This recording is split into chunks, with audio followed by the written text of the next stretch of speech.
Hello, welcome to this video. Today I am going to explain how to sculpt faces in dreams. So the tools that we use in dreams when we create a sphere in dreams and then bring it next to another sphere, the two spheres, they start merging together depending on how much you slide the soft blend amount. So I usually use a stamp shape to do my sculpting, and then on the controller, this is this is meant to be a controller.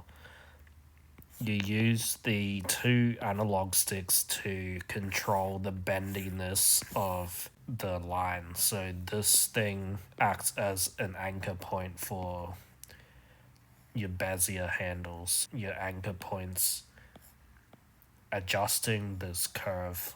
When we clone something, it'll always clone something in the middle, and it'll keep cloning like this, and then you'll eventually get a curve.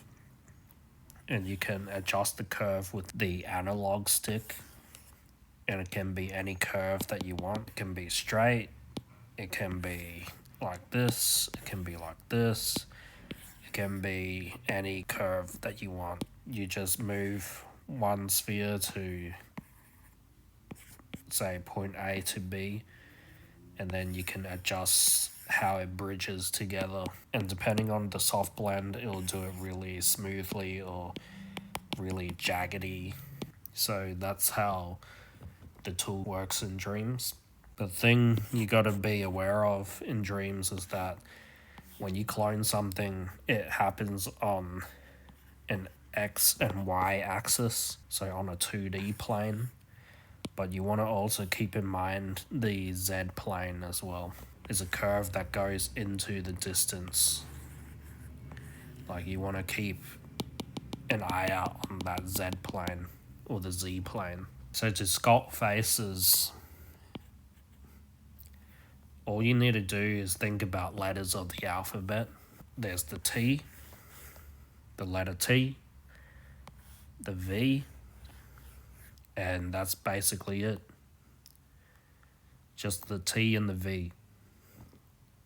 Because then you'll know where the glasses go. That's where the glasses usually go. And then what you want to do is figure out the tip of the nose and the width of the nose. So it's usually just a circle. And the width of the nose is kind of like this. And from here, you know where the mouth is going to be. So usually at the nostril area, you get this M shape that goes down. And then the mouth is like M shape.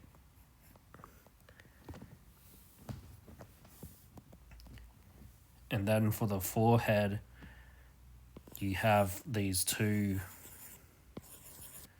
frontal areas on the skull and the temples.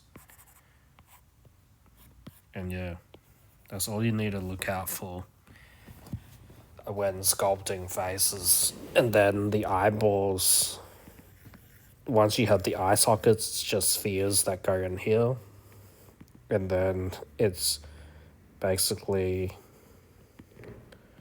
figuring out how the lids fold on top of the spheres. The ears, they also have the letters of the alphabet as well. So at the side view, you get like this C shape, you get this Y shape, you get this V in here, and then you have another kind of C shape in there. And that's basically the ear. I just think about letters of the alphabet, and that's about it. And if you think about letters of the alphabet and you think about the tools in dreams, all you need to do is go for the point A to B's on those points. So here's one point, and then you can adjust the curve of it.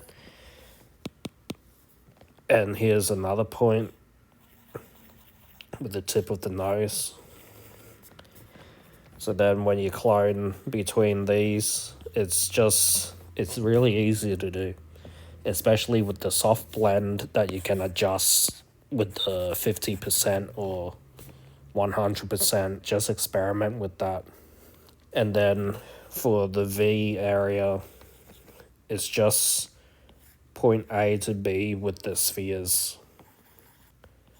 And you basically clone. Once you have like these landmarks in place, I'd probably add another sphere here because then it will blend into these areas.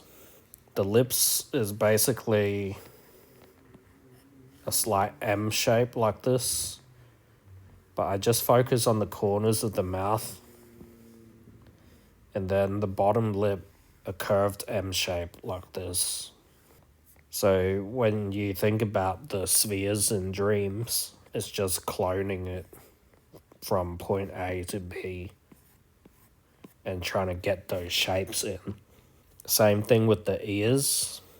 You just think about the letters of the alphabet, the Y, the C on the edge, the C in the middle, and then the V. So if you think about the tools and dreams again, you just focus on those areas and blend it, and then do this C, do this another C, and then if you have the soft blend, it's just merging and blending these landmarks together to get the shape that you want. This is just the X and Y axis, but we have to think about the Z axis as well. So in order to do the Z axis, you just have to think about the side view of this as well. If we think about Y and Z, and this is the X axis here.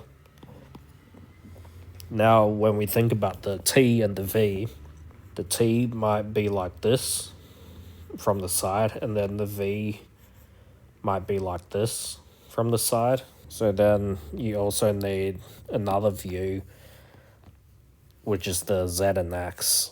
So Z and X, and this is Y.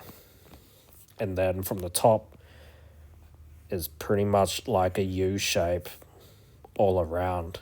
This is the U, and then this is the T shape from the side, and then from the front. So this is just the T shape.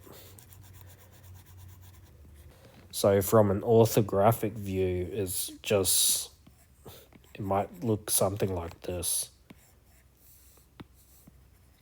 It's not exactly a T shape, like it's a T from the front, but then if you look at it from an orthographic view, like this is supposed to be orthographic. It's kind of like this, I guess. Again, with the tools and dreams, you gotta think about how those points connect. And this is the side. How do these points connect? And here's the jaw. So then it kind of connects like this, and then from the top, probably you can't see it from the top. So yeah, that's kind of like what I think about when I'm sculpting in dreams. I think about these landmarks. If you look at faces, I think everybody has these things. It just differs slightly. So you got to look at the proportions of everyone's face. Like some people have faces that look like this or like this. Sometimes it's not a V. It can be like a square. Now you're going into like character design territory. Maybe their jaw is down here, or maybe their nose is this small, and then you have something like this. It might not be pointy. Just be very observant of everyone's faces and just look for these things, because once you have this, it's very easy to determine and look for the rest of the stuff, because then you just think about where the glasses are going to go or where the eye socket is. Some people's eye sockets are on the edge like this or really close together like this. Everyone has different faces. Maybe the width of the tip of the nose is wide like this or small like this or pointy or long. Then you look at different kinds of proportions. It differs from everyone. Then you have things like expression, and for the eyes, you just look at the direction in which the eyes are looking and stuff. Some people's ears might come out. Yeah, just be really observant of everyone's proportions. But that's how I simplify some of the faces. In dreams, there is a mirror tool that you can use, which is really useful because then it just cuts down half of the work. So all you need to do is do half of the face and then it duplicates over to the other side. So then that's half of the work done. Then again, if you have a face where the expression is asymmetrical, where they kind of smirk on the side or something like that, then yeah, you can't really use the mirror tool. But you want to keep in mind of the mirror tool and the symmetrical part of the face, because then the T can differ when you have different expressions. So it might not always be neutral. One side of the eyebrow might raise up or something like that. The jaw can move as well. So then part of the face stretches this way and then it squishes here. The parts of the face that are always the same is like the cheekbones. Like the cheeks will always kind of stay the same. But the part that moves a lot is the mouth area, which can be really extremely flexible. So you have a lot of freedom to experiment in the lower half of the face, because this is really fleshy and it can move around a lot. Let's grab his jaw here. I come from an animation background, so this is stuff that I think about all the time when animating stuff. But those are my tips on how to sculpt in dreams and what to look for when it comes to faces. So I have Nathan Drake here. You can see like his face, I would look for the T area and think about those spheres in dreams and start sculpting that. Then I look at the V area. So here's the V area here. And then just sculpt this in, because letters of the alphabet is really easy to do. And then you just look at the tip of the nose and the width of the nose. Think about that. And from here you can see the eye socket area and where the glasses are going to fit. So I just think about that. And then the mouth. And think about the spheres again. And then it's just the cheekbones. And then with the soft blend, it should blend together pretty neatly once you have those things figured out. This is the main parts here. Everything just is easier. It's just easier to sculpt. And then you have these two parts up here, which everyone has. So then, yeah, this is just one angle. But it looks really strange. It looks like clown makeup. Go with the eye direction here. He's looking this way. How do the eyelids wrap around the sphere? Be very observant of those shapes. And then in dreams is just thinking about those spheres and how they connect. So from here I have like a good foundation on where to start. And if you think about it simply, this is just the X and Y axis. So then, since you've made it simple where it's just letters of the alphabet, or TV, right? TV. Now you think about the Y and Z plane, and here's the X and here's the Z. So then the T, like how would this look at the side view? And I'm just guessing here, but I would look for more reference to see if there is a profile view of Nathan Drake and just base it off of that, because then you get a more accurate V and T shape. So then here's the T and then here's the V shape here. And again, the tip of the nose and the width of the nose and the mouth area. And he's looking in this kind of direction, so then his eye might look in that direction. That's just a guesstimation. Like, I don't know what it looks like from the side. Then I would look for more reference on what it looks like from the side, and then, what it looks like from the top as well.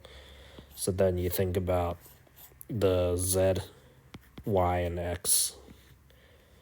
So then from the top is usually something like this. It wraps around the skull.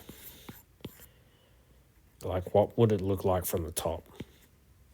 Like, I try to imagine it first and try to guess what it looks like. And then I go and look at reference and see what it actually looks like and see how close I've got it. Like, and the more you practice with that, the better you will be at imagining things in 3D. Like, you want to try and guess it first before you look at the reference. Try to imagine it as best you can, because then looking at reference is just confirming what you thought it would look like. This is what I'm guessing from just one view of it. And he's kind of looking in this direction. So yeah, I'm just trying to build like this mental image of what it might look like in 3D, just based on that one view. But it's easy to do because I'm just thinking about the T and the V. So that's my tip on how to sculpt faces. I hope you find this useful. Thank you for watching, and I'll see you in the next video.